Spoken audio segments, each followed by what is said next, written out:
자, 인사드리기 시작하겠습니다. 안녕하세요. 공단기에서 강의하고 있는 이선재입니다. 오늘 여러분들 그 국가직 9급 시험 치르시라고 정말 많이 수고하셨습니다. 지금부터 여러분들과 함께 간략한 총평 그리고 앞으로의 전략 아주 간단하게 그 다음에 본격적으로 해설을 한번 진행을 해보도록 하겠습니다. 먼저 이번 국가직 9급 시험의 지금 일단 가장 큰 특성부터 좀 보여드리도록 하겠습니다. 문항 분석표입니다. 지식형 문학이 그쵸 5문제.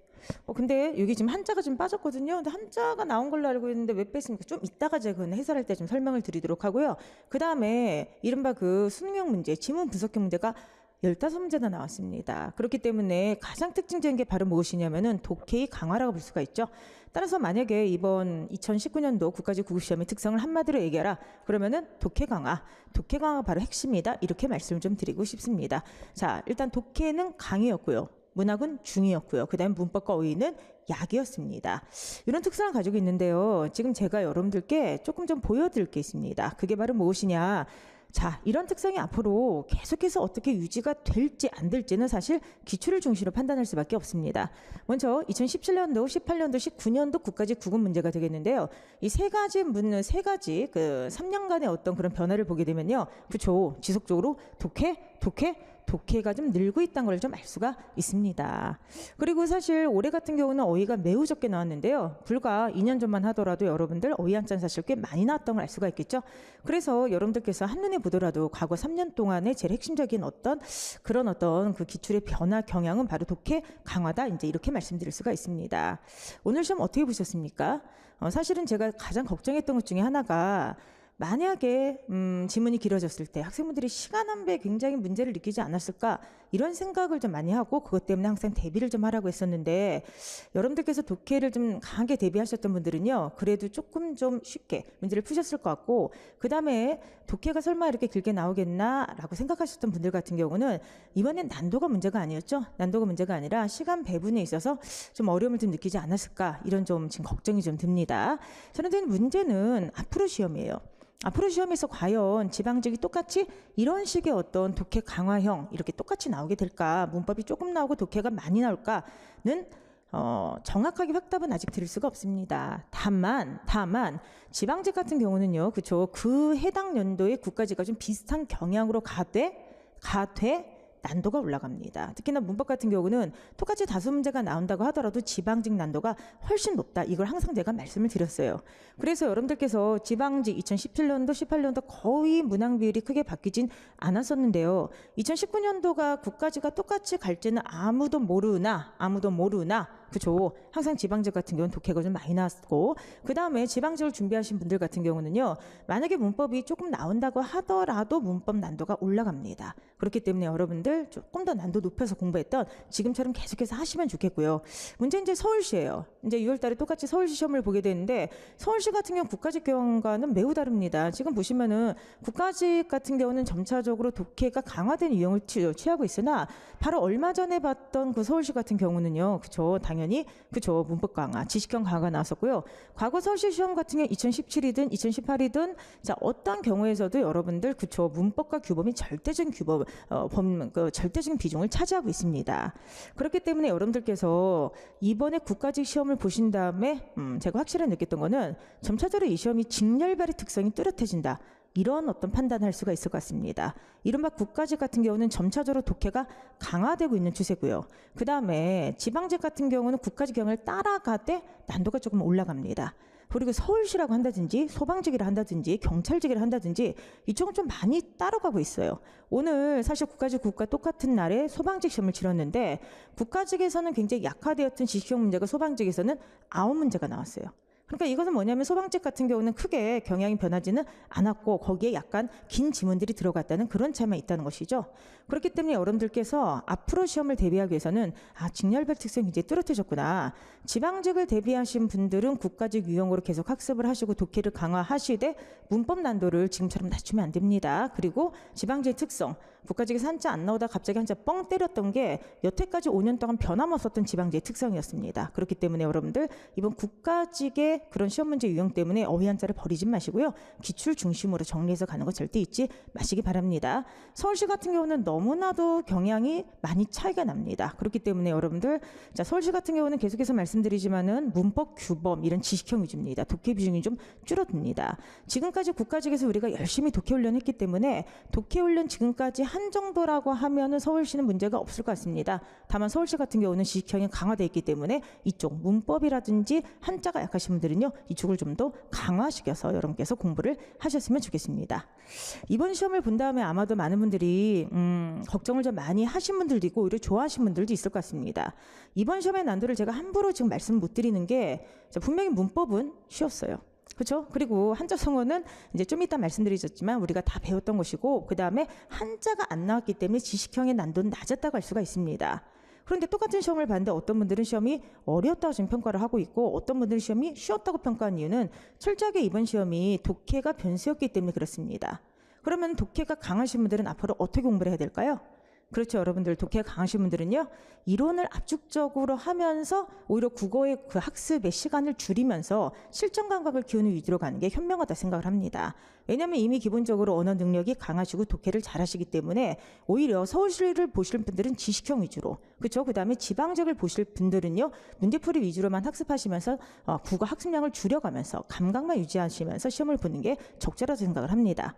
그러나 이제 제가 가장 사실은 신경을 좀 쓰고 그리고 제가 가장 사실은 도와드리고 싶은 분들은 독해가 약하신 분들이세요.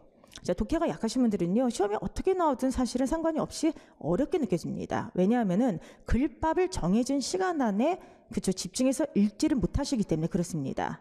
자, 그런 분들을 위해서 지금 저희가 몇 년 동안 계속해서 프로젝트 진행하는 거 있죠? 그렇죠. 독해를 해야 산다, 독해야 산답니다. 횟수로 벌써 5년이 넘은 것 같습니다.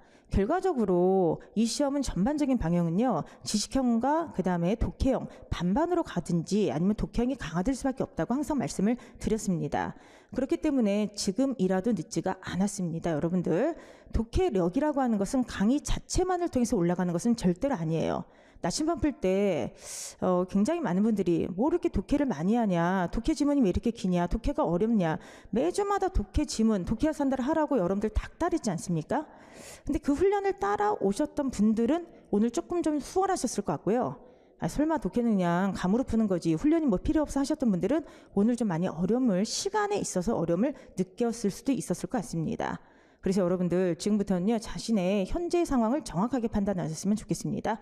독해가 강하신 분들은 압축형으로 가시고 그쵸 실전 감각 유지하는 쪽으로 가셔야 되고요. 독해가 약하신 분들은 어쩔 수가 없습니다. 꾸준히 훈련하시고요. 특히나 독해야 산다라고 하는 정해진 시간 안에 일정한 글밥을 읽어낸 능력을 계속해서 키우시면서 독해 대비를 하셨으면 좋겠습니다. 아무쪼록 그동안 힘들게 훈련을 독해 훈련 하셨던 분들이 오늘 정말 좋은 결과를 많이 좀 이렇게 알려주셨으면 좋겠고요.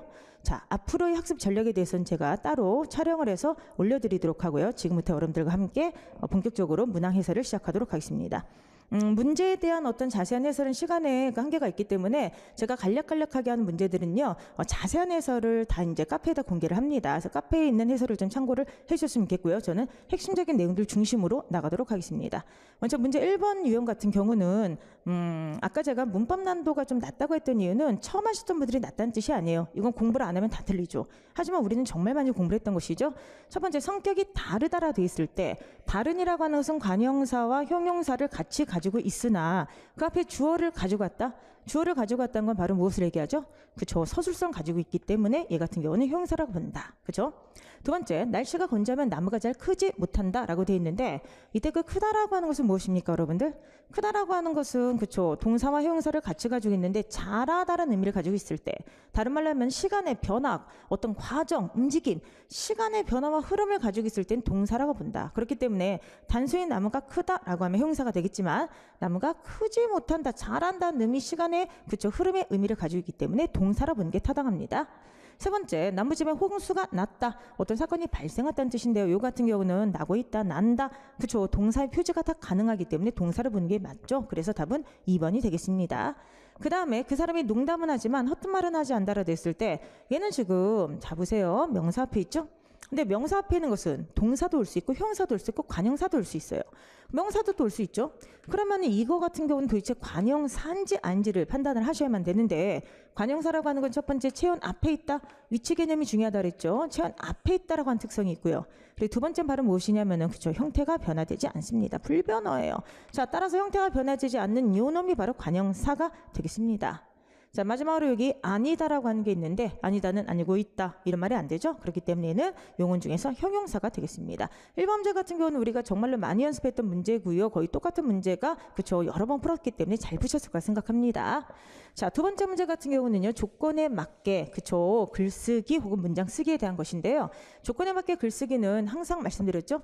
정해진 조건이 적용되는지만 보시면 돼요. 첫 번째 긍정문이어야 된다, 찬반이 나와야 된다, 쟁점이 하나여야 된다, 그렇죠. 정서적인 표현이 없어야 된다. 이렇기 때문에 긍정문이 나왔고요. 그 다음 증명 제도를 유지해야 되는가, 그렇지 말아야 되는가, 찬반이 명확하고요. 그 다음 쟁점이 하나가 되고요. 정서적인 표현이 없기 때문에 답은 1번이 되겠습니다. 예를 들어서 뭐 얘 같은 경우는 논점이 2개고 얘는 정서적인 표현이 있고 뭐 이렇기 때문에 얘는 긍정이 아니고 답이 안 되겠죠. 나머지는 해설지 참고하시고요. 답은 1번이 되겠습니다. 3번 문제. 다음 글에 대한 설명으로 옳지 않은 것은 이렇게 돼 있는데, 자, 이거 좀 약간 좀 반가우셨던 분들이 있을 거예요. 왜 그러냐면 파수꾼이라고 하는 지문을 우리가 사실은 요거를 그쪽 약점 체크나 이런 데서 풀었어요. 그런데 문제는 이게 뭐 반갑긴 했겠지만 문제 풀 때 별로 이렇게 도움이 안 돼요. 왜 그러냐면은 저희는 그때 이거를 문학 문제로 냈던 것이고, 여기서는 문학 문제기는 한데 거의 내용 일치로 냈어요. 그래서 이제 문학 분류는 이게 문학으로 들어가긴 하는데 사실은 이거는 거의 내용 일치랑 마찬가지가 되는 거죠. 자, 파수꾼이라고 하는 이 작품 해설은요, 여러분들 이거는 좀 해설지를 참고해서 좀 보셨으면 좋겠고요. 지금 이거는 문제 자체가 내용 일치 쪽으로 나왔기 때문에 내용 일치만 설명을 해드리도록 하겠습니다. 자, 보시면은 파수꾼이 앉아있다로 되어 있고요. 그 다음에 그의 모습이 제대로 보이지 않는다 이렇게 얘기하고요. 그는 내가 태어나기 전부터 파수꾼이었다. 나의 늙으신 아버지께서도 어린 시절에 저 유명한 파수꾼의 이야기를 들으셨다 이렇게 되어 있어요. 그럼 마지막을 보게 되면은 자, 뭐죠 여러분들? 그쵸? 늙으신 아버지께서도 파수꾼의 이야기를 들으셨다라고 하니까 이건 여러분들 그저 아버지를 소개하는 게 아니죠. 그래서 답은 몇 번이 되겠습니까? 3번이 되겠습니다. 그래서 파수꾼이라고 하는 요 이강백 씨의 그 작품 같은 경우도 사실 다음에 또 문학에서 나올 수도 있죠. 그래서 작품 해설을 좀 해드리고 싶지만 시간의 관계상 요거는 여러분들 좀 해설지를 좀 참고하시고 요건 내용 일치로 풀 수 있는 그런 문제가 되겠습니다. 자, 4번 문제 들어가도록 하겠는데요. 두 사람의 대화에 적용된 공감적 듣기의 방법이 아닌 것을. 이것도 마찬가지예요. 이거는 독해 문제 중에서 사실 그냥 내용 일치로 문제를 풀 수가 있어요. 사실은. 그런데 사실은 이거는 화법 문제죠. 화법 중에서 의사소통에 대한 문제 중에서 공감적 듣기라고 하는 그런 파트에 대한 문제가 됩니다. 근데 여러분들 제가 그때 말하기 화법 이 문제 특성이 뭐라고 했죠? 그쵸. 이 말하기 화법에 대한 어떤 문제, 말하기 전략이라든지 이런 문제는 분명히 이게 사실은 그 어떻게 보면 교과과정 속에서는 이게 화법이라고 하는 그런 곳에 들어가죠. 그죠. 담화론이라든지 이런 쪽이 들어가지만 우리가 문제를 풀 때는 그냥 내용일치 중심으로 풀 수가 있다. 이런 특성이 있다고 했습니다. 그래서 요거 같은 경우는 그냥 단순하게 수빈이와 지금 보시면은 그쵸 정화의 그런 어떤 대화가 이제 나오게 되는데 마지막에 그 4번을 보게 되면 수빈은 정화의 말을 자신의 처지로 바꿔 의미를 재구성하고 있다라고 얘기를 했는데요. 보시면 여러분들 자신의 처지를 바꾸어서 그쵸 이런 어떤 공감하는 그런 어떤 내용은 나오지 않기 때문에 답은 4번이 되겠습니다. 근데 사실은 이걸 그냥 문제를 풀 때 내용을 풀어도 되겠지만 여기 보시면 공감적 듣기라고 하는 그 내용이 나와 있지 않습니까? 화법에 있는 내용이죠. 그럼 공감적 듣기에 따르면요, 그죠? 상대방의 처지를 이해하면서 의사소통하는 방식을 이야기를 하는데요. 특히나 공감적인 듣기에서 굉장히 중요한 게 바로 뭐냐면 맞장구 같은 거예요. 맞장구. 상대방이 얘기했어요. 수빈 씨, 나 처음 한 프레젠테이션인데 엉망이었어. 정말? 무슨 일이 있었는지 자세히 말해봐 라고 할 때죠. 정말 저런 게 바로 상대방의 말을 공감하는 공감적 듣기, 공감적인 어떤 그런 의사소통의 핵심적인 어떤 표지들입니다. 어쨌든 이제 그런 식으로 해서 수빈은 정화의 말에 자신이 집중하고 있음을 보여주고 있고요. 그 다음에 자세히 한번 말해봐. 계속해서 격려를 하고 있는 내용이 나오게 되죠. 그래서 이걸 통해서 스스로가 어떤 처지인지 감정을 정리할 수 있도록 기회를 주고 있습니다. 그런데 마지막에 자신의 처지로 바꾸어서 의미를 재구성하고 있는 내용은 나와 있지 않습니다. 않기 때문에 답은 4번이 되겠습니다. 이런 것과 비슷하게 풀 수 있는 문제가 바로 6번이 되겠는데요. 6번도 마찬가지로 말하기 전략이라고 하는 문제 유형이죠. 근데 우리는 이 문제를 그냥 어떻게 풀어요? 내용일지 중심으로 풀게 되니까 글쎄요. 이런 거 같은 경우는 여러분들께서 뭐 이론을 외운다기보다도 어쨌든 간에 문제 유형 정도를 좀 기억하는 게 좋을 것 같습니다. 5번 문제 한번 들어가시죠. 자, 국어의 주요한 음운 변동을 다음같이 유형화했을 때 부엉일에서 일어나는 음 변동으로 옳은 것은 이렇게 되어 있는데 이번에 사실 이 문법 난도가 그렇게 높지가 않았기 때문에 사실은 문법 문제는 한 문제를 제외하고서는 마지막에 그 딱공직공 그 입실 5분제 특강에서 했던 게 그대로 다 나왔어요. 사실 아까 했던 예를 들어서 품사 변별, 동형 변별도 그렇고요. 요번에 했던 음 변동도 똑같이 전에 해드렸던 건데 이런 문제가 거의 의미가 없는 게 이건 정말 우리가 많이 풀어봤던 문제잖아요. 거의 문제가 똑같지 않습니까? 나침판이나. 근데 합격권에 계신 분들 다들 잘 푸시는 문제라서 그래요. 그래서 여러분들께서 지금 혹시 이 강의를 그러니까 국어를 처음 이제 하시려는 분들도 혹시나 이 강의를 들으시게 된다고 한다면은 이런 문제가 가장 기본적인 문제다라고 생각을 하시고요. 그 다음에 아마도 이제 실제로 지금 공부하셨던 분들은 수월하게 그래도 풀지 않았을까라는 생각을 합니다. 자, 어찌되었든 음은 변동이 되는데 음 변동은 4가지가 있게 되죠. 근데 혹시 여러분들 그거 기억하세요? 질문이 굉장히 많이 나왔던 것이죠. 선생님 만약에 부엉일이라고 하는 게 있어요. 그 다음에 우리가 혼입을 뭐 이런 것들 했지 않습니까? 그러면 이렇게 돼 있다고 했을 때 자, 얘가 지금 받침이 자 뭐로 발음이 나죠? 기억으로 발음이 나죠. 음절 끝소리 규칙. 그 다음에 티읕이라고 하는 게 디귿으로 발음이 나는데 학생분들이 항상 궁금해하는 게 받침 발음이 나오게 되고 그 다음에 니은 청과 같은 게 나오게 되었을 때 무엇을 먼저 합니까? 라고 항상 질문하신다 그랬죠. 그래서 제가 뭐라고 했죠? 받첨 혹은 첨받 이렇게 외우라고 그랬죠. 항상 보시면은 받침에 대한 문제와 첨가에 대한 문제는 같이 가시면 된다. 이거는 그래서 여러분께서 항상 생각을 하실 때 무엇이 먼저다라고 헷갈리게 되면은 항상 받첨을 먼저 해라 혹은 첨받침을 먼저 해라. 이걸 한 다음에 그 다음에 만약에 자음동화 같은 교체가 있으면 교체를 해라 이렇게 말씀을 드렸습니다. 그럼 똑같이 받첨 들어가도록 하겠습니다. 기억이라고 하는 게 기억으로 이제 발음이 되고요. 그 다음에 동시에 니은청과 합성어나 파생어에서 받침 플러스 이야 여유는 니냔 연윤이가 된다. 자, 니은청가 지금 나오고 있죠? 니은청가 됩니다. 그러면은 자, 우리 앞으로 지방직 시험을 대비하기 위해서 난도가 좀 지방직 올라간다고 했습니다. 교체 한번 되고요. 그 다음에 첨가가 한번 됩니다. 자, 이렇게 되고요. 거기다가 바닷가 나무는 나무야 이렇게 된다 그랬죠?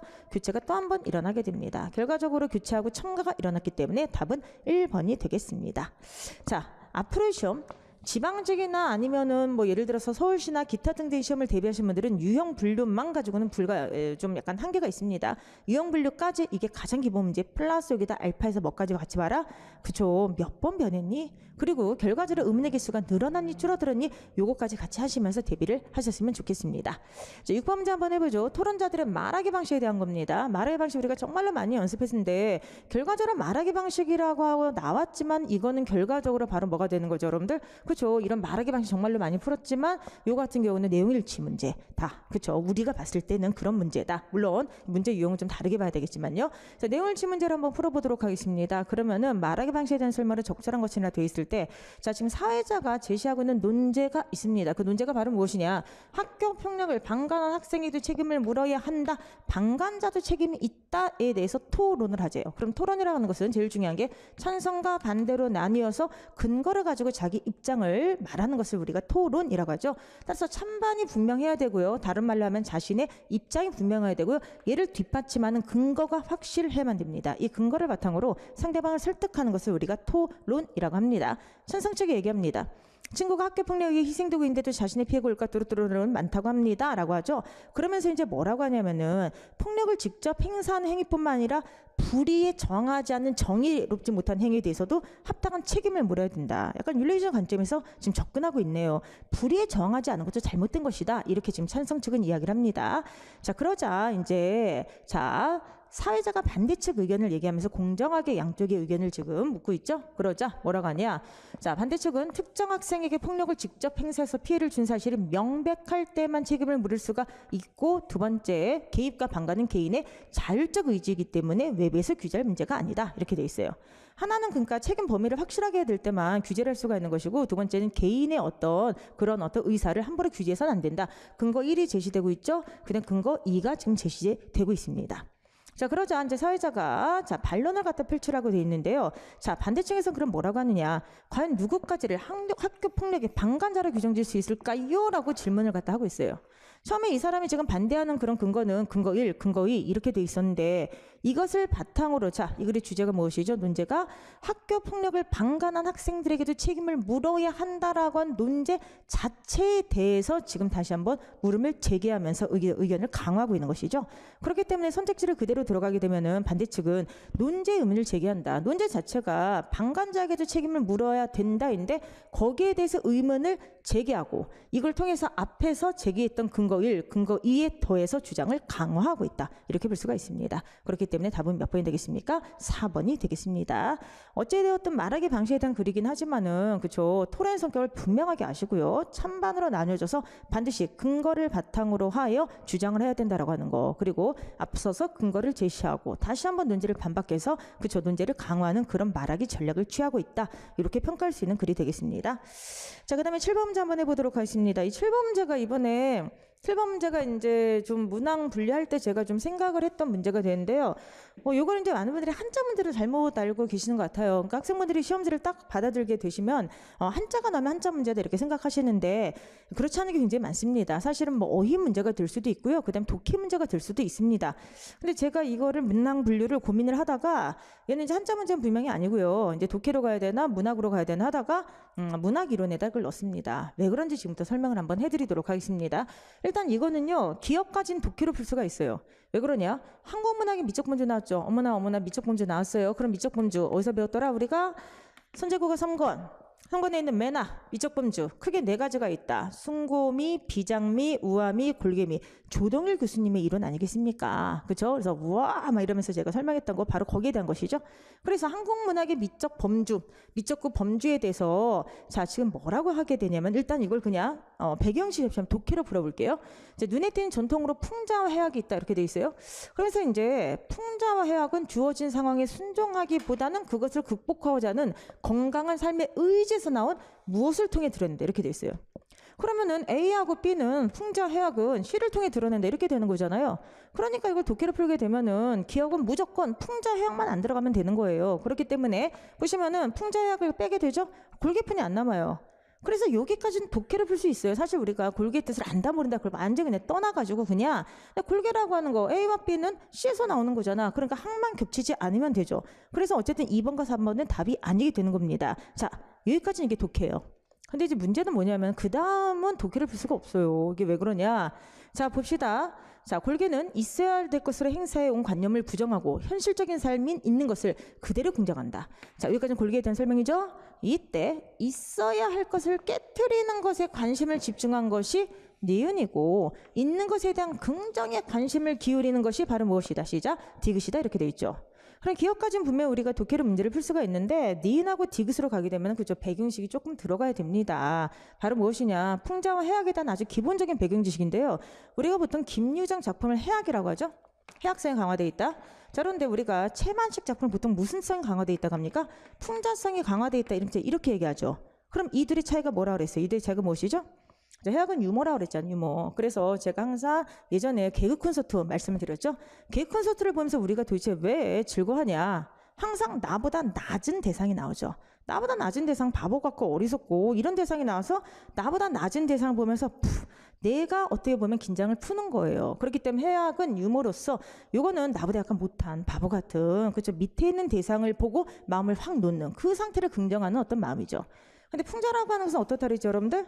그죠? 그냥 수험해성 간단히 설명할 때 그냥 이런 해악성 있죠? 이런 해악성에다가 비판성을 더하라 이렇게 얘기를 하고 있어요. 그래서 풍자는 날카로움, 상대방에 대한 어떤 비판성 이거를 가지고 있을 때 우리가 풍자라고 한다. 개콘이라고 하는 게 대부분이 해악이라고 한다면은 정치 코미디 뭐 예전에 막 SNL이었나 뭐 그런 거 있죠. 그런 게 바로 풍자다. 그렇죠? 이렇게 이제 제가 설명을 했습니다. 김정과 이제 그 최만식을 바탕으로 해서 그 정도까지는 알고 좀 있어야 돼요. 그렇기 때문에 자, 있어야 될 것을 깨트리는 거죠. 있어야 될 것은 나보다 위에 있는 거야. 그런 것들을 지금 깨트리는 것에 관심을 집중해. 비판해야 되겠죠. 그러면 이건 뭐죠? 그죠? 풍자가 되겠고요. 있는 것이 있는 긍정에 관심을 집중하는 것은 바로 무엇이다? 그죠? 해악이 되겠습니다. 그래서 여러분들 이건 답이 몇 번이다? 4번이다.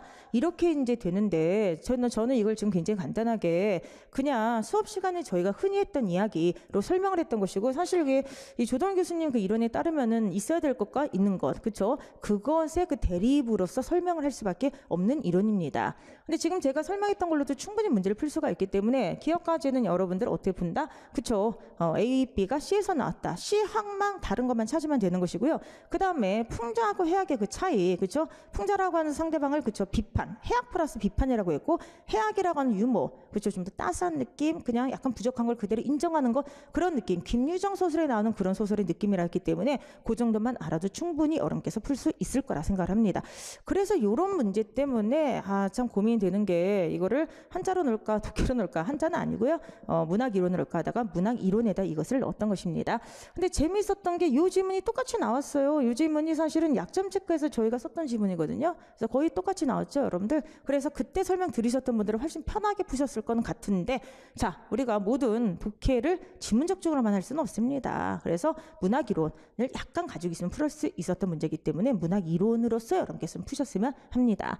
자, 계속해서 8번 문제 들어가도록 하겠습니다. 이 문제는 그냥 빨리 넘어가도록 할게요. 아침 기도라고 하는 시간에 대한 얘기가 나왔기 때문에 보시면 여러분들 그 앞에 보시면은 시간이라고 하는 어떤 내용이 나와야 되죠. 뉴스타전 소름이 돋을 정도로 정확하게 교회의 시간 규범을 따른다라고 되어 있기 때문에 요거는 답이 1번입니다. 그래서 요거는 그냥 넘어가도록 하겠습니다. 요 문제는 좀 쉬웠기 때문에 여러분들 해설지를 좀 참고하시기 바랍니다. 그 다음에 이제 9번 문제인데요. 자, 9번 문제를 지금부터 한번 두 가지로 풀어보도록 하겠습니다. 첫 번째 바로 뭐냐면 독해를 풀어보고요. 그리고 두 번째는 어떻게 푸냐면 요 문제 같은 경우를 그냥 문학 그냥 지문으로 풀어보도록 하겠습니다. 일단 박인로의 누앙사죠. 박인로의 누앙사 같은 경우는 여러분들께 그저 기본 강의할 때 제가 다 설명을 드렸던 지문인데 그 기억이 안 날 수도 있어요. 그리고 사실은 지문이 딱 일치하지는 않는데 사실 누앙사가 여기 지금 들어가 있나요? 나침판에서 이게 나왔었어요. 나침판에서 우리가 했는데 지문이 딱 일치되지는 않았기 때문에 제가 아마 내용을 설명했던 기억이 납니다. 일단 자, 누앙사는 뭐예요? 조선 후기 가사죠. 박인로의 가사죠. 그래서 일단 우리 그래도 좀 건져가야 되는 게 있으니까 사원보 연속체의 그쵸 교술문학이다. 여기까지는 가장 기본적인 걸 거예요. 근데 만약에 내가 이게 누앙사를 처음 봤다. 물론 처음 보면 안 되지만 만약 처음 봤다라고 하면은 지금부터 일단 무조건 이거 독해로 풀어야 되지 않겠습니까? 그럼 한번 해보세요, 여러분들. 먼덕 뜻도 좋네. 모자를 숙여 쓰고 축 없는 집신에 설피 물러오니 풍채적은 형용에 개가 짖을 뿐이로다. 그럼 보세요. 보시면 여러분들 내가 모자를 지금 숙였었어요. 그리고 뭔가가 없는 집신에 설피 물러왔어요. 그리고 풍채가 적은 어떤 모습에 걔가 짖을 뿐이로되 느낌 어떻습니까? 막 이게 위풍당당하고 자신감 있고 뭔가 기대하는 모습이요. 기가 죽어서 막 이렇게 초라하게 온 모습이야. 물러서서 오고 있다. 풍채가 적다라고 하는 데에서 느껴서야 되는 거죠. 독해로. 그렇기 때문에 일단 여기서 여러분께서 하나를 좀 잡으셔야 되고요. 그 다음에 그 밑에 보시면은 와실에 들어간들 잠이 와서 누웠으랴 북창을 비게 앉아 새벽을 기다리니 무정한 대승은 이내 하늘 도두고 있구나. 이렇게 돼 있죠.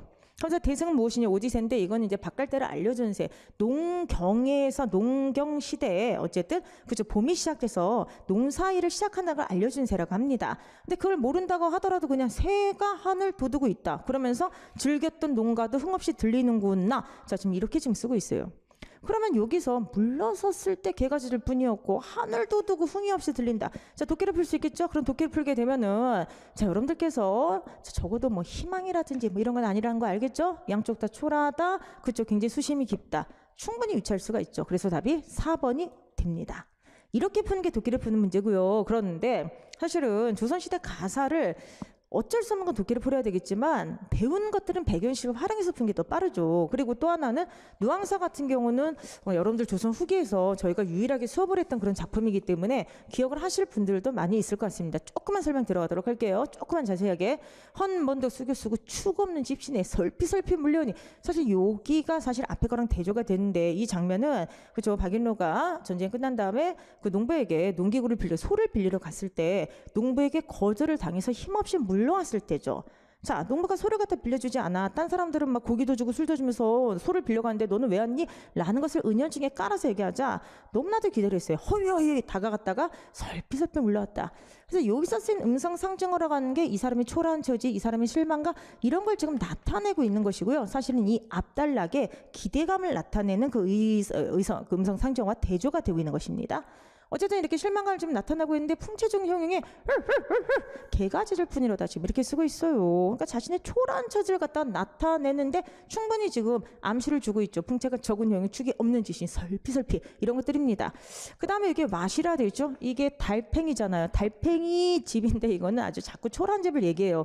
자, 그러니까 이 사람이 지금 농부를 만나고 와서 마시라고 하는 굉장히 자꾸 초라한 자신의 방 안에 지금 들어가 있습니다. 여기서 지금 누워서 있는데 잠이 와서 누웠으랴. 북창을 비게 앉아 새벽을 기다리니 무정한 대승은 이내 하늘 도두도다. 자, 그러면 이건 뭐예요? 대승이라고 하는 거 아까 새라고 그랬는데 소가 없기 때문에 농사를 지을 때가 돼도 농사를 못 지게 되는 거죠. 그래서 지금 한스럽다 이렇게 지금 해석을 하고 있죠. 자, 그래서 아침에 끝날 때까지 추청하며 슬퍼하며 먼 들을 바라보고 있어요. 그러면 이때 자, 이번 시험은 안 나왔지만 사실 이거는 방 안의 모습과 화자의 현재 상태와 저 들 있죠. 들판 방 밖의 모습이 대조가 되고 있는 거예요. 방 안에는 지금 하늘 돋우고 있어. 방 안에는 자신의 초란 화자가 있어. 그리고 이 방 안에 있는 사람은 흥도 없어. 그런데 저 들판에서는 누가 그죠? 농부가 지금 농가를 갖다가 지금 부르고 있다 이렇게 되는 거죠. 그렇기 때문에 자 명백하게 지금 대조가 되고 있는데 방 안 내부와 외부가 서로 대조가 되어 있다는 것도 기억하시고요. 방 안에서는 자 지금 화자가 지금 굉장히 그쵸 슬퍼하고 있고 방 밖에서는 농부들의 건강한 삶이 이렇게 나오게 되면서 방 안과 방 밖이 대비되어 있다 이런 것들을 좀 기억을 해주시기 바랍니다. 자 끝에 결국 어떻게 합니까? 이렇게 농사를 지을 수 없어서 슬퍼하다가 맨 끝에는 그쵸 약간 운명론적인 그쵸 결국은 화영제 신분고 하면서 끝까지 어쨌든 유교적인 이상을 지키면 내가 살겠다 그 밖에 삼긴 것은 그쵸 내 팔자가 아니로구나 이러면서 운명을 수긍하면서 끝나게 되는 그런 가사가 되겠습니다. 자 어찌되었든 간에 9번 문제 자, 독해를 한번 풀어봤고 그 다음 두 번째 한번 문학 지식으로 한번 풀어봤습니다. 답은 4번이 되겠습니다. 10번 문제 한번 보도록 하죠. 화자의 상을 적절하게 표현한 한자 성어인데 자 일단 시간이 좀 없기 때문에 요거는 그냥 넘어갈게요. 해설지 참고하세요. 그런데 여기 보시면 맨 끝에 일단 헌안선언이라고 하는 데서 거의 이제 답이 나올 수도 있고 짐작은 할 수가 있고 이게 나오잖아요. 시름겨운 이는 외로운 밤에 잠 못 이룬다. 이거 나왔죠? 새벽에 일어나니 비단 수건이 눈물이 흥건하다. 이거 나왔잖아요, 여러분들. 님한테 버림받은 여성 화자가 밤새도록 지금 잠을 못 이루고 있는 거야. 시름 때문에. 그러다가 새벽에 일어나니까 눈물이 흥건하대. 와, 밤새도록 잠을 못 이루고 있구나를 찾아야 되는데 뭐가 될까요, 여러분들? 그죠, 여러분들. 이거 같은 경우는 정답 2번이 되겠죠. 그런데 학생분들께서 선생님 저 전전불매 처음 봐요 막 이러실 수도 있을 것 같은데 제가 그때 수업할 때 누차 말씀드린 거 있죠, 여러분들. 그죠, 뭐 전전불망이라고 한다든지 어떻게 보면은 그 한자 성어라고 하는 것에서 한자 어들은 그쵸 뜻이 비슷하면 바꿔서 쓸 수 있다. 이 말씀 제가 누차 드렸었죠. 그렇기 때문에 여러분들 여기 그 매가 들어가든 아니면 전전불망이 들어가든 요 같은 경우는 여러분들 다 비슷한 뜻이에요. 전전 반칙이 들어가다 비슷한 뜻입니다. 그리고 사실 전전불매는요 선제국어 그 사권의 한자 성어를 보게 되면은 요게 그 옆에 같이 남아있는 한자 성어입니다. 그래서 여러분께서 한번 찾아보시고요. 항상 비슷한 한자끼리 바꿔서 의미를 연상할 수 있다라고 하는 걸 기억을 좀 해두시기 바랍니다. 나 18세 예전에 풀었던 문제긴 한데 요건 어쨌든 넘어가고요. 11번 문제 한번 들어가도록 하겠습니다. 다음 글의 괄호 안에 들어갈 문장으로 가장 적절한 것은 자 이렇게 돼 있죠. 자, 요 문제 많이 풀었던 문제입니다. 상대 높임법, 그 다음에 주체 높임법, 객체 높임법을 모두 그쵸 물었던 문제가 되는데 보시면은 이렇게 돼 있죠. 우리나라의 높임법은 세 가지. 하나가 주체 높임, 두 번째가 자 객체 높임, 세 번째가 바로 상대 높임. 이 세 가지가 있다라고 하는 거. 이게 상대 높임, 그 다음에 두 번째 주체 높임, 세 번째 객체 높임에 세 가지가 있다라고 하는 요게 이제 나와 있는데요. 마지막에 이렇게 돼 있어요. 자, 이것이 복합적으로 실현되기도 하는데 첫 번째, 대화의 상대, 서술의 주체, 서술의 객체를 모두 높인다. 그러니까 이거는 잘 보셔야 돼요, 여러분들. 보시면은 결과적으로는 세 가지 높임법이 다 실현된 걸 묻는 게 아니라 세 가지 높임법 중에서 그쵸 여러분들 주체를 높이고 있는 거, 객체 높인 거, 상대 높인 걸 다 찾아봐라 지금 이렇게 쓰고 있는 거죠. 자, 그럼 지금부터 한번 해보도록 하죠. 상대를 높였다는 걸 어떻게 할 수가 있죠? 첫 번째 우리는 종결 어미를 통해서 높일 수가 있죠.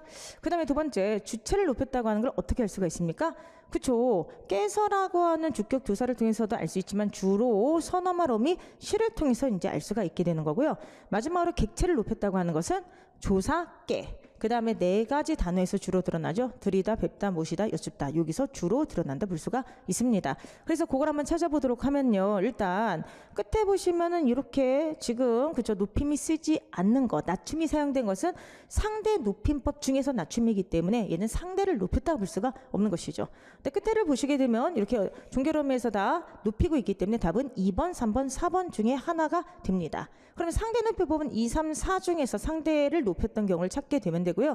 그 다음에 주체 같은 경우는 시를 찾아야 되죠. 시. 그 다음에 앞에 있는 깨서 이런 거 찾으셔야 되고 그 다음에 마지막으로 객체 같은 경우는 깨라고 한다든지 들이다 이런 걸 찾아야만 됩니다. 그래서 답은 3번이 되겠습니다. 그래서 이 문제 같은 경우는 우리나라에서 높임법의 종류와 유형이 무엇이 있고 그것이 어떻게 실현되는가를 묻는 문제라고 볼 수가 있는데요. 많이 연습했기 때문에 잘 푸셨을 거라고 생각을 합니다. 자, 그 다음에 이건 이제 워낙에 많이 푸셨기 때문에 넘어가도록 하고요. 그 다음에 이제 12번 문제가 되는데요. 12번 문제 같은 경우는 처음 나왔던 시예요. 처음 나왔던 시입니다. 신동엽 시가 되는데요. 이야기하는 쟁기꾼의 대지라고 해서 그쵸 굉장히 긴 다마시죠. 여러분들 1화, 2화, 3화로 이루어진 다마시입니다. 그런데 이 시 같은 경우를 만약에 우리가 처음 봤다고 했을 때 시를 못 풀까요? 그렇진 절대로 않죠. 여러분들 생각을 해봅시다. 우리가 여태까지 나침판 등등을 통해서 모르는 시가 나왔을 때 이걸 어떻게 푸는가를 많이 대비를 했죠. 그랬을 때 항상 시적하자 누군지를 한번 생각을 해보라고 그랬고요. 그렇죠? 시적 대상을 보라고 그랬고 특히나 제가 뭘 보라? 서술어를 좀 잘 보라. 정말로 서술에서 많은 정보를 가지고 있다라고 했습니다. 그러면 이 시 같은 경우는 굉장히 특징적인 것 중에 하나가 뭘까요? 그렇죠. 서술어입니다. 서술어. 서술을 보게 되면은 가려진 안개를 걷게 하라. 국경이며 탑이며 어용하게 울타리며 주가래 밀어 바다로 몰아넣어라 이렇게 지금 쓰고 있어요. 서술어 끝에 지금 다 명령형 중심으로 쓰고 있기 때문에 이런 어떤 명령형 어미의 반복이라고 하는 것이 굉장히 어떻게 보면 직설지고 강하게 자신의 의지를 표현하고 있다 이렇게 평가를 할 수가 있겠죠. 그렇기 때문에 보시면은 자 서술어에 명령형이 지금 많이 들어가 있다. 명령형 어미를 사용해서 그쵸 강인한 의지 굉장히 직설적인 어떤 자신의 어떤 바라는 바를 표현하고 있다고 볼 수가 있습니다. 그래서 선택지 1번 같은 경우는 이게 맞게 되는데요. 직설적인 어조로서 메시지를 전달하고 있다고 되어 있는데 이때 그 직설적인 어조라고 하는 것은 명령이 가진 지시성을 그대로 얘기하는 것이고 이렇게 명령형 어미를 사용하고 있다는 데서 알 수가 있겠죠. 그 다음에 두 번째 이 시에서 또 하나 특징적인 게 바로 뭐죠 여러분들? 그렇죠. 지금 얘기했던 이런 의지적이고 굉장히 강인한 어떤 느낌 이런 것을 강조하는 기법이기도 한데요. 뭐 읽으면서 좀 느낀 게 없습니까? 없어요? 한자를 많이 사용하고 있죠. 근데 한자를 많이 사용하고 있는데 한자어라고 하는 게 또 약간 생경한 한자들이 나와요. 예를 들어서 가려진 안개를 걷게 하라. 국경이며 탑이며 어용하게 울타리며 이렇게 되어 있고 밑에 보면은 체계를 건축하고 체계는 보다 큰 악을 양조한다. 뭐 이런 말이 들어가요. 그럼 이게 뭐야? 어용하기라고 하는 게 뭐죠? 제가 예전에 대학교 1학년 들어갔을 때 선배들이 어용교수 물러나라 뭐 이런 말을 했는데 솔직히 그 말을 제가 못 알아들었어요. 어용교수가 뭘까 도대체 뭘까 막 이랬는데 뭐 어용학자 어용교수 이런 말 많이 혹시 들어보셨나요? 요즘 좀 쓰는 말은 좀 아닌데 어용학자라고 하는 것은 권력에 빌붙어서 그죠 아주 그 뭐냐 국학가세 그래서 권력에 빌붙어서 자신의 학문적인 신념을 팔아먹는 그런 사람을 어용학자라고 그러거든요. 그러니까 저기서 지금 어용학자라 쓰지 않지만 어용학이잖아. 권력에 빌붙어서 뭔가 정의롭지 못한 그쵸 자신의 처세에 능한 그런 어떤 데 힘쓰는 그런 학문을 저기서 어용학이라고 비판하고 있겠죠. 그래서 만약에 이 단어를 모른다고 하면은 그냥 되게 낯선 단어네? 근데 약간 부정적이다 이 정도만 느끼고 가면 되는 것이고요. 모르는 한자 나왔고 밑에 보시면은 큰 체계를 건축하고 체계는 보다 큰 악을 양조한다. 일단 뭐 키운다. 뭐 이런 것을 갖다가 키운다 이렇게 하면 되는 거 아니에요? 그 다음 밑에 보시면 이런 말이 나오죠. 전통은 공고 궁궐안이 상조인되고 조작된 권위는 주의를 침식한다. 이렇게 쓰고 있어요 여러분들. 그러니까 보시면은 한자를 사용한다는 그것도 굉장히 생경하고 어려운 한자를 사용한다는 특색이 있습니다. 그러면 시에서 이렇게 약간 생경한 한자를 갖다가 사용하는 이유가 뭘까요? 여러 가지가 있죠. 인식에 충격을 주기 위해서도 그렇고 그런데 여기서는 바로 아까 얘기했던 것처럼 되게 강인한 의지 그처럼 약간 딱딱한 어떤 결의 이런 걸 강조하는 역할을 하게 되죠.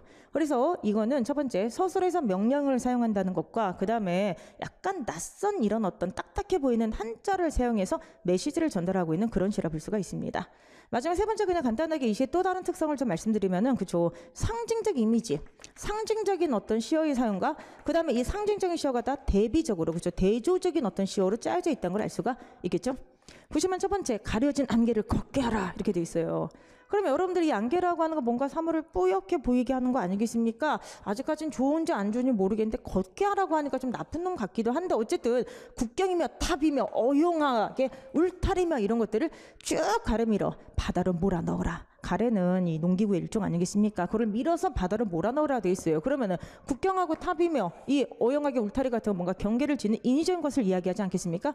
잘은 모르겠지만 국경과 탑, 어용하게 울타리 이런 것들은 다 뭐예요, 여러분들? 우리가 걷어내야 되는 것들이라고 할 수가 있겠죠. 자, 이것과 이쪽의 이미지가 서로 대비됩니다. 하여 하늘을 흐르는 날새처럼 자유로움, 한 세상 한 바람 한 햇빛 속에 만 가지와 만 노래를 한 가지로 흐르게 하라.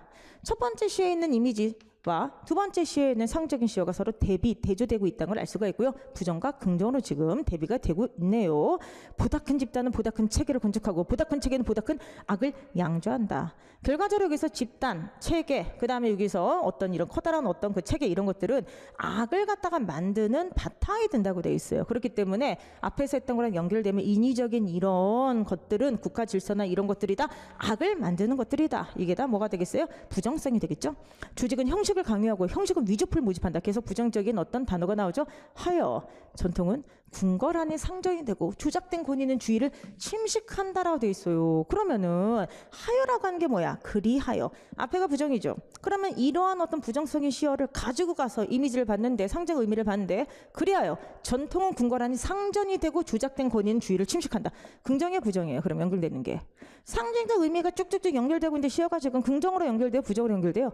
부정으로 연결되지 않습니까? 그렇기 때문에 고전적인 질서를 통해 새로운 힘을 추구하고 있다는 2번이 답이 아닌 것입니다.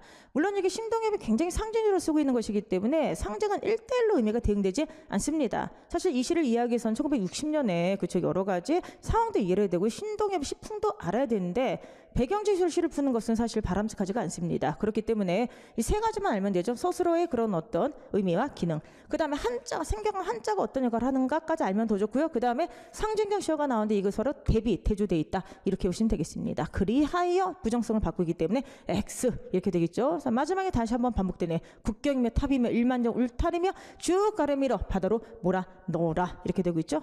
결과적으로 이인적인 것 이게 부정성이죠. 자연적인 것 이게 노래로 흐르게 하는 그 무언가야. 노래로 흐르게 하는 그 무언가가 대조적으로 제시되어 있고 결과적으로 이런 것들을 가래로 밀어넣으라고 되어 있기 때문에 농기구의 상징을 통해 체제 개혁을 역설하고 하는 시가 되겠습니다.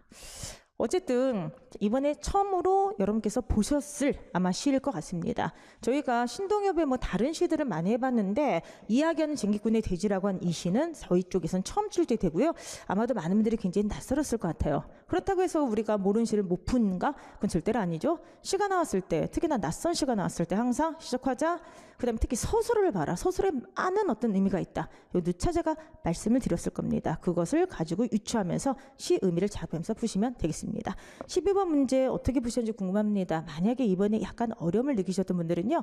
낯선 시가 나오면 무서워하지 말고 그냥 돌진해서 제가 항상 알려드린 4가지 분석법 있죠? 그 4가지 분석법으로 풀어보셨으면 좋겠습니다. 13번 들어가도록 하겠습니다. 자, 다음 중에서 서술자가 개입되어 있지 않은 것이 이렇게 나오는데 이거는 문제는 없는데요. 문제는 없는데 약간 좀 발문이 조금 좀 이렇게 좀 약간 좀 이렇게 정밀하게 다듬었으면 좋겠어요.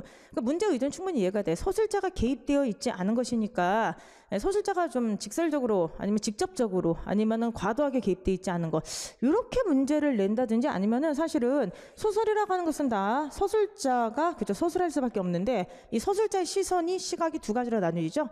하나는 서술자 자신의 시각으로 대상을 평가하고 보는 것이 있고 두 번째는 서술자가 인물의 시각으로 대상을 평가하고 보는 게 있죠. 그래서 항상 소설이라고 하는 것은 서술자가 서술하지만 서술자의 시각의 입장에서 보게 되면 그것이 서술자의 시각이냐 아니면 등장인물의 시각을 빌려서 얘기하냐 이렇게 나눠줄 수 있다. 이것이 되는데요. 여기서 이제 문제가 그거죠. 이제 서술자가 이제 과도하게 개입해서 자신의 시각을 드러내지 않은 것, 즉 인물의 시각에서 보는 것, 뭐 이런 톤의 문제입니다. 그래서 일단 뭐 문제는 뭐 별 문제가 없다 생각되지만은 약간 좀 발문을 좀 정치하게 좀 다듬었었으면 하는 약간 좀 아쉬움은 좀 있어요. 어찌 되었든 간에 자 보도록 합시다. 이때 춘향이는 생각지 못한 후원을 당하려 하니 어찌 소리가 화평할 수 있겠는가. 소설자가 직접 개입돼서 자기 생각 얘기하는 거잖아요. 그 다음에 여러분들 그 밑에 보고 듣는 사람의 심장이들 안 이상할 것인가 이렇게 돼 있죠. 자, 이런 식으로 해가지고 맨 끝에 어찌 감동을 받지 않겠는가. 소설자가 본인의 시각으로 좀 과도하게 개입했다는 느낌까지 들 정도로 서술을 쓰고 있는데, 디귿 같은 경우는 여러분들 누구의 시각으로 좀 쓰고 있는 거죠. 여러분들 등장인물 춘향이의 그런 어떤 시각으로 쓰고 있기 때문에 답은 어쨌든 3번이 되겠습니다. 오케이. 13문제 들어가도록 하죠. 다음 글에 대한 설명으로 옳지 않은 것은, 자, 이렇게 되어 있는데, 일단 요거 소설에 대한 설명은 조금 좀 그 해설지를 좀 하면 안 될까요? 이 목넘이 마르게는 사실 일제식민지가 끝나고 1948년 49년 이때 나왔던 그런 어떤 작품일 겁니다. 이 작품 같은 경우는 결과적으로 액자형 소설의 구성이거든요. 액자형 구성이 되는데, 얘 같은 경우는 이제 그 뭐죠? 이 목넘이 마르게가 결국은 이제 여기 보시면 살아남아서 새끼를 쭉 해서 그 마을에 있는 모든 그 걔가 사실은 이 목넘이 마을의 이 개, 이 신둥이의 그 뭐 새끼였다, 뭐 이런 거죠. 어떻게 보면은 끈질긴 압박, 끈질긴 어떤 그런 어떤 탄압 속에서도 살아남았던 우리 민족의 생명력, 일제 시기라고 하는 그 무서웠던 아주 그냥 옹혹했던 그 시기를 살아났던 우리 민족의 생명력을 상징하는 그런 어떤 소설일 수도 있고요. 상징적으로 보게 되면 그렇게. 그리고 여기서 결과적으로 여기서 이제 그 신둥이를 갖다 살려주지 않습니까? 다들 이제 개를 갖다가 잡아먹으려고 막 지금 몰고 있을 때, 개머리를 하고 있을 때, 그쵸? 아니 어떻게 새끼 된 것을 잡아먹으면서 놔줬지 않습니까? 그래서 그때의 그런 어떤, 그쵸, 생명에 대한 외경심이 결국은 후손들을 갖다 쭉 퍼뜨렸다. 자, 그렇기 때문에 이건 굉장히 휴머니즘적인 경향이 강한 작품이라 볼 수가 있습니다. 근데 이제 저는 사실 요 문제를 아마 다들 잘 푸셨을 거라 생각하는데, 맨 끝에 이제 요 말 때문에 약간 학생분들이 막 좀 어려워하진 않고 약간 좀 궁금해하실 것 같아요. 근데 자 봅시다. 여기 맨 끝에 아주버니 왜 달해? 이 말이 있어요. 저것의 해석은 중요하지 않습니다. 문제를 풀 때. 자, 예를 들어서 이건 빨리 한번 보도록 하겠습니다. 자, 지금 짐승을 막 좀 몰아서 이제 하게 되는 거죠, 여러분들. 그러면서 굉장히 어떻게 보면은 이 긴박한 어떤 순간을 나타내기 위해서 문장이 좀 짤막하게 되죠. 저게 산기 눈이다. 동네 사람들은 몽둥이 잡면서 힘을 줬다. 한 걸음 더 쥐어들었다. 문장이 짧아지죠. 그럼 소설에서 서술의 어떤 그 호흡이 짧아지게 되는 것은 여러분들 주로 긴박감을 줄 때 많이 사용하는 기법이죠. 그래서 긴박감을 하면서 쭉 하고 있는데 문득 갓난이 할아버지는 이런 새파란 불이란 눈앞에 있는 신둥이 개 한 마리 모여서 나오는 것이 아니고 새끼를 뵌 개니까 그 안에는 생명이 합쳐진 거라는 생각이 들었다, 이렇게 얘기를 해요. 그럼 여기서 나오게 되는 새파란 불은 바로 생명의 의지 뭐 이런 것이 되겠고요. 그 다음에 그러자 갓난이 할아버지의 감성을 흘러 지나가는 게 있었다. 아, 짐승이라도 새끼 뵌 것을 참아. 그러니까 이게 바로 뭐예요? 아무리 짐승이라도 지금 개를 잡아먹고 싶지만 아무리 그래도 이 새끼 뵌 것을 참아 생명에 대한 외경심이 그대로 드러났다고 할 수가 있겠죠? 이때 누구의 입에선가 너무 잘네 때려라 하는 고함 소리가 나왔어요. 자, 그런데 모든 사람들이 개를 향해서 달려드는 몽둥이를 내리쳤는데 그때 푸른 불꽃이 자기 다리를 빠져나갈 느꼈다, 이렇게 돼 있어요.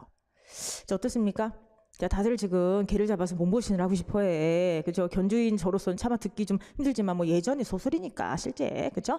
어쨌든 간에 그런 걸 느꼈어요. 그런데 이 지금 사람들이 모두 다 자신의 욕망을 채우려고 생명을 죽이려고 했을 때 이 갓난이 할아버지는 지금 이 신둥이를 살려준 거 아니겠습니까? 생명에 대한 외경심이죠. 여러분들 휴머니적인 게 굉장히 강한데 그 다음에 보세요. 뒤이어 누구의 입에선가 누가 민틈을 냈어? 하는 흥분에 찬 목소리가 들렸다가, 그리고 저마다 그 누구야 하고 못마땅하는 말소리 속에 갓난이 할아버지의 턱 밑으로 디미는 얼굴이 있어 하는 것이 동장내 절가였어요. 그럼 이 말이 뭔지가 뭐가 중요합니까? 그건 누구야? 이게 대안?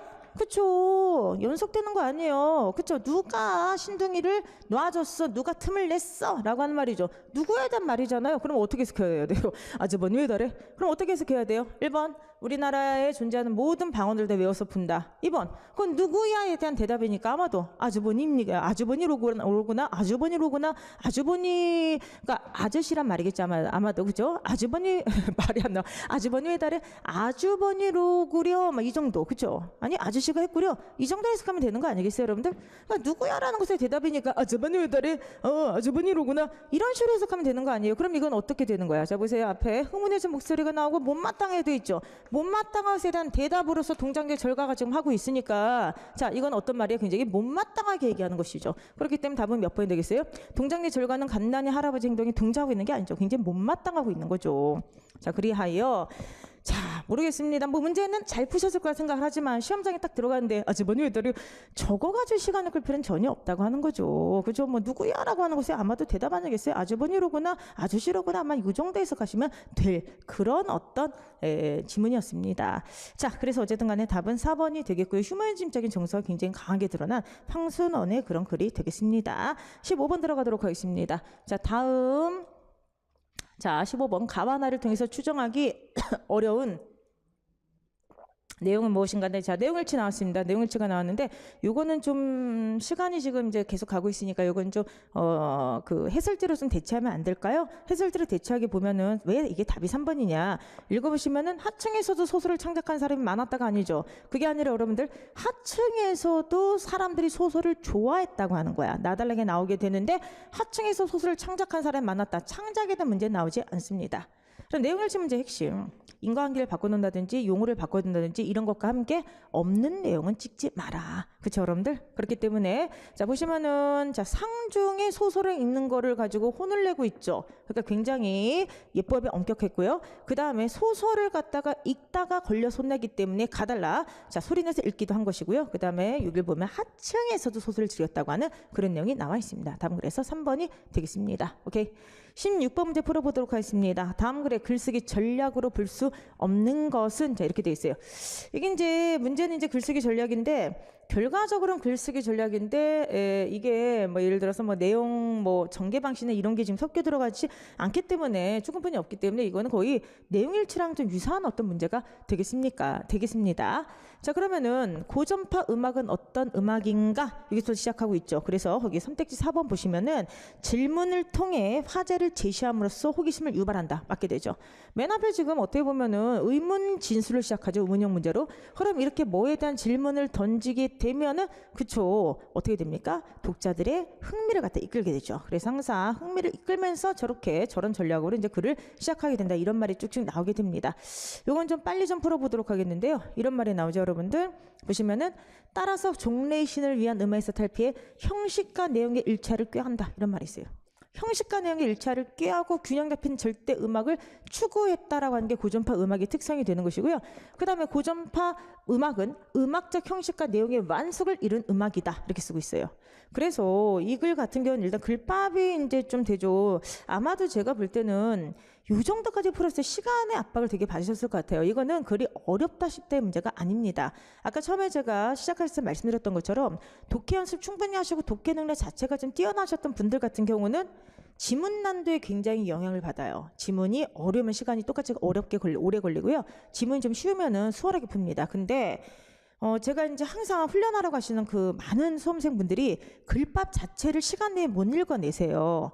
그래서 제가 독해사람들을 그렇게 꾸준히 해라. 그리고 이제 모의고사 때 독해집을 일부러 길게 놓고 막 그 난리를 쳤던 겁니다.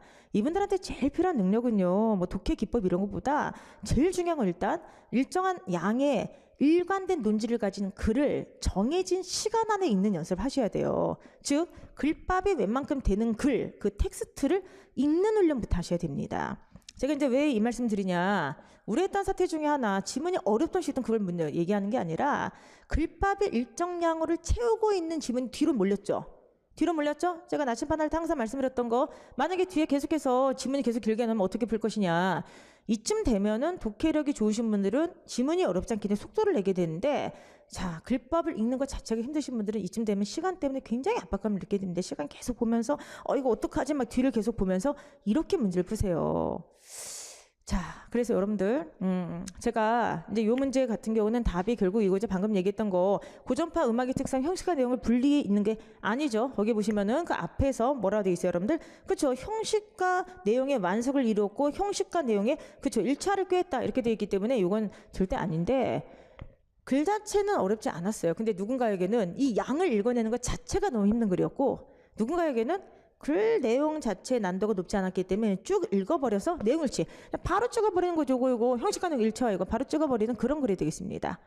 그래서 여러분들한테 오늘 제가 꼭 정말 말씀드리고 싶은 거는 서울시는 독해가 이렇게 많이 나오진 않겠으나 지방직 같은 경우는 지방직 그리고 잠깐만 첫 시간에 얘기했던 것처럼 조심하셔야 됩니다. 지방직 항상 뒤통수인 거 아시죠? 국가직 문법 쉽게 내고 조금 냈다 지방직 가서 한다 확 올려버리고 국가직 때 한자 안 냈다 지방직 가서 확 내고 항상 지방직의 그 전략은 뒤통수예요. 그렇기 때문에 여러분들 지방직 하시는 분들은요 제가 누차 말씀드렸듯이 지금의 난도를 계속해서 문법과 그 어휘 한자 균형을 유지하셔야 돼요. 다만 지방직 시험은 여전히 독해가 많이 나올 겁니다. 아무 문제가 나올지 모르겠어요. 근데 7문제가 나오든 8문제가 나오든 6문제가 나오든 지방직 독해 지금 국가직 독해 어려움을 느끼셨던 분들은 틀림없이 지방 독해도 어려움을 느끼세요. 이분들은 지금부터 독해 좀 열심히 좀 하시기 바라고요.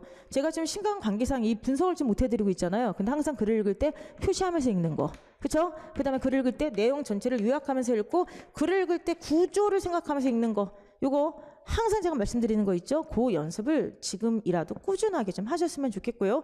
모든 독해용 강의는 무료로 독해와 산다가 제공되고 있습니다. 강의 자료가 제공되고 있으니까 여러분들 제가 왜 그 힘들게 독해와 산다 자료를 그렇게 내겠습니까? 왜 이렇게 힘들게 여러분들한테 그렇게 그걸 드리겠습니까? 읽으세요. 읽으셔야 됩니다. 독해는 꼭 읽으셔가지고 이번에 약간 독해 때문에 속상하셨던 분들 우리 지방직 때 환하게 웃을 수 있도록 그렇게 좀 연습을 좀 하셨으면 좋겠습니다. 이거 저기 해설해야 되는데 해설하다가 자꾸만 저기로 나가네요. 전략으로 나가네. 자, 어쨌든 17번 문제. 가를 바탕으로 나에 담긴 글쓴이의 전략을 적절히 추론한 것은 무엇이냐 이렇게 돼 있어요. 이 문제 이거 어떻게 풀었어요? 이 문제. 자, 이 문제 어떻게 풀었죠? 오케이. 글이 뭐가 나면 이분법적으로 딱 나눠지면은 쉬운 글이다. 그래서 아예 글을 갖다 처음 도식할 때부터 이분법적으로 하라. 철학사에서는 합리론의 전통이라고 하는 것은 감각에 대해서 매우 비판적이었다. 예컨대 나오죠. 플라토가 나왔어요. 여러분들 우선 플라톤은 자 감각을 갖다가 인정하지 않고 굉장히 어떻게 했다. 불완전하다고 얘기를 했다. 근데 이것과 반대로 자 서로 간에 대비 나오지 이분법적인 글 아니에요. 그러면 이항대로 돼 있으면은 제가 항상 얘기했죠. 우리가 이항대립을 정말로 많이 연습했는데 정말로 많은 글들이 이항대립으로 짜여져 있어요. 그래서 이항대립으로 짜여져 있는 것들은 무조건 같은 한 끼를 모아놓게 되면 답이 쉽게 나온다. 그러면은 자 한쪽에서 뭐가 돼 있어? 반대로 경험론이라고 하는 것은 자 모든 것은 감각에서부터 시작된다고 해서 감각을 인정을 했다고 돼 있습니다. 그리고 이제 밑에 뚜루뚜루뚜루 한번 읽어보시기 바라는데 이 앞에는 일상적인 생활이죠. 근데 일상적인 생활에서는 감각을 무시할 수 없다라고 되어 있어요. 근데 이거 보세요. 반대로 이거 잘 읽어야 돼. 실용적인 기술 개발이나 평범한 일상적 행동과는 달리 이게 지금 쪼개져 있어요. 그러니까 여기 지금 이항대립이 어떻게 짜여져 있냐면은 자 실용적인 기술 개발이나 평범한 일상생동과는 달리 과학적 연구는 상당한 정도의 정확성을 요구하기 때문에 경험적인 자료에 대해 어느 정도의 경계심을 가진다 이렇게 돼 있어요. 자 그러면 여러분들 과학적인 연구가 경험적인 자료에 대해 경계심을 가지니까 자 과학이라고 하는 건 어느 쪽으로 가야 돼요? 여러분들 과학적 연구는 이쪽으로 가야 되겠죠. 감각을 인정하지 않고 어느 정도 경계심을 가지게 되니까. 자 그런데 여기서 보시면은 실용적인 기술 개발이나 평범한 일상적인 행동은 어느 쪽이야? 감각 쪽이라고 볼 수가 있겠죠. 요거만 잘 나눠놓으면 되죠, 여러분들. 요거만 잘 나눠놓게 되면은 글이 지금 이항대립이 이렇게 짜여져 있다는 걸 알 수가 있을 것이고 과학적이다, 플라토가 나온다, 그러면 이건 합리론, 감각에 대해서 계속 경계하고 의심한다. 근데 만약에 실용적 기술이 나온다, 일상이란 말이 나온다, 이건 경험론, 감각을 인정한다. 요것만 보시면 되겠습니다. 그럼 적절하게 추론한 건 바로 무엇이냐? 실용적 기술이죠. 실용적은 어디야? 이쪽에 해당되는 거죠. 그럼 1차적으로 감각과 경험론적 사고에 토대를 둔다. 이렇게 돼 있죠. 답은 그래서 1번이 되겠습니다. 네, 두 번째, 세계는 끊임없이 변화되므로 일상생활에서는 합리론적인 사고를 우선해야 된다. 일상이란 말이 나오죠. 일상은 이항대립에서 어디에 짜여져 있어? 경험에 돼 있죠. 합리가 아니라. 따라서 이거는 X가 되겠죠. 그 다음에 과학 연구가 나죠. 과학이란 말. 과학 연구는 합리론만 버리고 경험론으로 가야 된다. 아니죠. 이항대립 이렇게 돼 있지. 과학론은 합리론으로 가야 되겠죠. 네 번째, 감각에 대한 신뢰는 어느 분야에서는 전적으로 차별없이 요구된다. 아니 지금 이 분야에 따라서 이항대립을 나눠놓고 있잖아. 그러니까 차별없이 적용되는 게 아니게 되는 것이죠. 그렇기 때문에 답은 1번이 되겠습니다. 그래서 항상 시험 문제에서는 정말로 많이 선택할 수밖에 없는 지문이 이항대립이다. 그래서 이항대립 나오게 되면은 이렇게 쫙 반으로 이렇게 나누시기 바라고요. 같은 것을 묶으시면서 선택지를 대별하시면은 시간을 많이 줄일 수 있다. 이걸 좀 생각을 하시면서 푸시기 바랍니다. 오케이. 18번 문제는 그냥 빨리 넘어가도록 넘어가도록 하겠습니다. 요거는요 그냥 맨 뒤만 보여드리도록 할게요. 내용일치 중에서 조금 쉬웠던 문제이기 때문에 마지막에 보면은 그런데라고 해서 화제를 전환하는 부분이 나오죠. 한국에서는 미국에서는 변화가 생기기 시작해서 한국에서는 자 피자 배달이 보편화되면서 결과적으로 피자보다 짜장면을 좋아하는 아이들을 찾아보기가 힘들어졌다 이렇게 돼 있어요. 그러니까 자 거기 보시면은 4번에 짜장면은 특별한 날에 어린들에게 여전히 가장 사랑받는다. 자 마지막 단락까지 읽어야 되겠죠. 마지막 단락을 읽게 되면 마지막 단락은 바로 무엇이다? 변화가 됐다. 그렇죠. 그래서 여전히 라고 하는 건 아니죠. 변화되고 있다. 이렇게 보시면 되겠습니다. 그래서 답은 4번이 되는데 누차 아까 말씀드렸지만 지금 18번 정도까지 풀면 13번은 어때요? 17번에 비해서 난도가 굉장히 떨어지는 글이에요. 그런데 문제가 뭐야? 답을 지금 찍어내기 위해서 답이 4번이지 글밥을 다 읽어내야 돼요. 텍스트를 읽어내야 되는 거야. 그러니까 지금 시간을 막 보신 분들은 마지막까지 읽지 않고 찍으려고 하고 자꾸만 선택점을 내려가다 보니까 시간만 썼어요. 시간만 오히려 버렸을 거예요. 근데 글 읽는 속도가 좀 일정하고 집중해서 쭉쭉 읽으셨던 분들은 독해를 좀 연습하셨던 분들은 18번들 읽고 난 다음에 이 글밥에 지금 그쵸 구애받지 않고 생각보다 지문 쉽구나 쉽게 찍고 넘어갔었을 거라 생각을 합니다. 지금부터 사실은 17번 문제부터 20번까지는 거의 글밥의 문제라 볼 수 있어요. 양의 문제, 시간의 문제다 이렇게 볼 수가 있겠습니다. 자 19번 문제 한번 해보도록 하죠. 19번 문제 마지막 문법 문제가 되겠습니다. 마지막 문법 문제가 되는데요. 이 문제 같은 경우는 이제 이번에 문법 문제가 좀 특징적인 게 의문론, 형태론, 통사론, 의미론이 하나씩 나왔어요. 하나가 나오고요. 규범 쪽이 안 나왔어요. 한글 맞춤법, 표준어 규정, 특히 외래어 규정 이런 거 다 안 나왔거든요.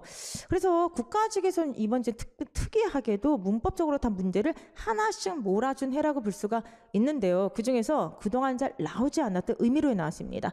의미론 문제입니다. 의미론 중에서 이게 뭐죠? 그렇죠. 의미 변화의 유형이 되겠습니다.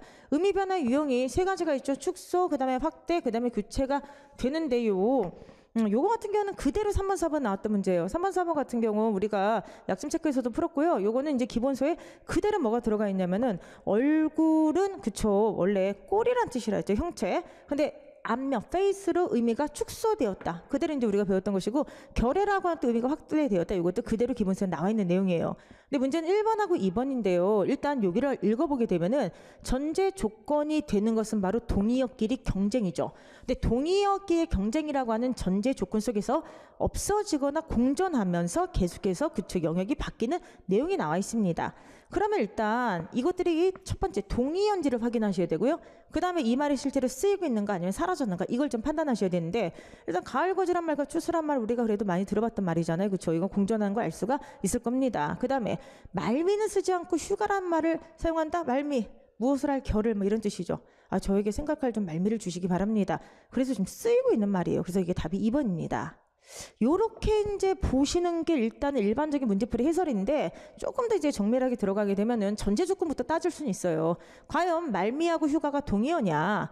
표준국어 대사전에 따르면 얘네들은 비슷한 말로 되어 있고 동의어라고 나와 있지는 않은데 이 동의어의 개념이 워낙 유동적이에요. 학자들에 따라서 교수님들에 따라서 동의어를 뭐 유효에 포함시키냐 마느냐 사전에 따라서 좀 다르기 때문에 일단 문제 그 해설 포인트를 말미를 쓰지 않은 말이다. 여기서 이제 일단 확실하게 틀렸다 이렇게 잡고요. 사실은 그런데 이것은 전제 조건이 동의어인가 여기부터 확인하면서 문제를 풀어야 되는 문제예요. 자 어쨌든 해설 포인트 원래는 두 가지입니다. 동의어라고 하는 거 먼저 확인해야 되고 그다음에 쓰는가 쓰지 않는 거 확인해야 되는데 동의어의 개념이 너무 좀 유동적이기 때문에 일단은 첫 번째 방식으로 한번 문제를 풀어봤습니다. 그래서 답은 어쨌든 2번이 되겠습니다. 자, 문제 20번입니다. 문제 20번인데요. 다음 글에 대한 설명을 적절하지 않은 것인데 자, 마지막 글밥에 많은 글이 나왔어요. 마지막 20페이지, 20번 마지막 4페이지를 끝까지 채웠는데 솔직히 이거 풀면서 여러분들 어떠셨습니까? 친근하지 않았어요? 글 굉장히? 마지막 글 시간이 지금 없는데 시간 빨리 가는데 하면서도 쫙 읽히지 않았습니까? 이게 왜 그럴까? 여러분들 물론 독해를 잘하셔서 그래요. 그렇죠? 그렇지만은 사실은 이 글은 거의 유사한 글이 저희가 풀었던 나침판에 나왔어요. 그래서 나침판에 거의 똑같이 나왔던 지문입니다. 지문이 똑같이 나오지는 않았는데 내용이 거의 일치를 합니다. 그래서 나침판에서 우리가 사실은 이 문제를 푸셨던 분들은 아마도 읽으시면서 틀림없이 느꼈을 거예요. 나 이거 어디서 봤는데 이러면서 문제를 아마 푸셨을 거예요. 그래서 결과적으로 배경 지식을 쌓아서 독해를 접근하는 것은 사실 저희 시험엔 바람직하지가 않습니다. 근데 없어서 나쁠 건 없다. 그래서 제가 이번에 20번 문제를 보고 다시 한번 느꼈어요. 좀 더 열심히 지문을 좀 찾아서 요즘 경향에 맞는 지문을 찾아가지고 많은 자료를 좀 제공해 드려야 되겠구나. 독해한 산다도 최근에 그런 어떤 트렌드에 맞춰서 새로운 어떤 지문을 계속해서 제공해 드려야 되겠구나. 이걸 좀 많이 생각을 했습니다. 자, 어찌되었든 간에 문제 한번 풀어보도록 하겠는데요. 다음 글에 대한 설명을 적절하지 않은 것은 자 이렇게 되어 있죠. 일단 보시면은 그 DDT의 유해성에 대한 글이 되겠습니다. 20세기 들어서 생태학자들은 지속성 농약이 자연 생태계에 어떤 영향을 미치는지 밝힐 수 있었다 하면서 예컨대 DDT가 나와요. 그러면 자, 이 글은 자, 두 가지에 대해서 화제가 전개될 수 있죠. 첫 번째는 지속성 농약에 대한 글일 수가 있고, 두 번째는 DDT에 대한 글일 수가 있는데, 이거는 모든 글의 관계는 어떤 것이 주지가 되고 어떤 것이 논제, 화제가 될 것인지는 뒤에서 연결되는 내용이 뒷받침에 따라서 결정된다고 했습니다. 이것만 보게 되면 얘가 예시기 때문에 그냥 얘로 끝날 것 같은데, 그 다음에 나달라 보면은 DDT 계속 DDT가 나오게 되죠. 아, 그러니까 첫 번째가 바로 화제를 갖다가 논제를 제시하는 글인데, 화제의 제시는 바로 DDT에 있구나, 이렇게 얘기를 합니다. 자, 그럼 두 번째 같은 경우는 자, DDT의 특성에서 얘기하고 있죠. 자, 이 유기 염색에 살충제는 물에 잘 녹지 않고 뚜루뚜루 분해가 이루어지지 않는다, 이렇게 돼 있어요. 그럼 자, DDT 특성이 첫 번째가 나오게 되는데, DDT 특성 첫 번째는 분해가 이루어지지 않는 특성을 가지게 돼서 결과적으로 이것은 축적된다고 나와 있어요. 분해가 이루어지지 않아 축적된다라고 돼 있고, 게다가 DDT는 지방에는 잘 녹으면서 뚜루뚜루 해서 농도가 높아진다라고 하면서 동물 체내에 축적이 된다 나와 있어요. 그래서 특성 두 번째가 나와 있죠. 동물의 체내에 축적이 된다고 하는 특성 두 번째가 나와 있게 되는데, 이 과정이 다 인과로 되어 있습니다. 어떻게 되어 있죠, 여러분들? 그쵸? 자, 이것은 이러한 이유 때문에 뭐뭐가 되고, 그리고 이러한 것은 그쵸, 체내에 축적되게 되면은 장애를 일으켜서 무엇을 낳기 때문에 대부분 멸종의 길을 가게 된다. 때문에라고 하는 것이 있죠. 그럼 A 때문에 B가 생기는 거죠. 그럼 때문에라고 하는 연결하는 말이 들어가면은 A 때문에 B가 나오기 때문에 자, 특성을 나타내면서 이것이 일으키는 해악을 쓰고 있는데, 인과적인 구성으로 지금 인과적인 어떤 그런 전개로 글을 쓴다는 걸 알 수가 있을 겁니다. 그 다음에 세 번째, DDT는 쉽게 분해되지 않기 때문에 세계 전역으로 퍼질 수가 있다라고 하면서, 세 번째 단락에서는 이 DDT라고 하는 것이 그쵸, 분명히 지역성에 국한되어 있을 텐데 왜 전 세계적으로 이게 퍼지게 되는가를 설명을 하고 있죠. 그렇고 설명을 한 다음에 그렇기 때문에 이것이 금지되었다는 내용이 나와 있고요. 마지막에 이와 같은 DDT의 생물 농축 현상에서처럼 생태학자들은 한 생물종에 미치는 오염의 영향이 오랫동안 누적되면 전체 생태계를 훼손시킬 수 있다고 이렇게 결론을 내렸어요. 하나가 훼손되면 전체가 훼손될 수 있다는 것을 발견해서 사소한 환경 오염의 위험성을 경고하고 있다라고 되고 있죠. 그러니까 결과적으로 이 글에서 말하고자 하는 건 이거죠. 마지막 라달락에서 나오는 것처럼 그렇죠, 부분적인 오염 아니면 사소한 것의 오염이 전체 생명체를 훼손시킬 수 있다는 것을 그쵸, 설명하기 위해서 DDT라고 하는 지속성 농약에 대해서 그쵸, 정보를 제공하겠다고 볼 수 있습니다. 자, 먼저 1번에 가는 중심화들을 소개하고 있죠. 핵심을 제시하고 있죠. 전기들 내용을 암시한다. 맞습니다.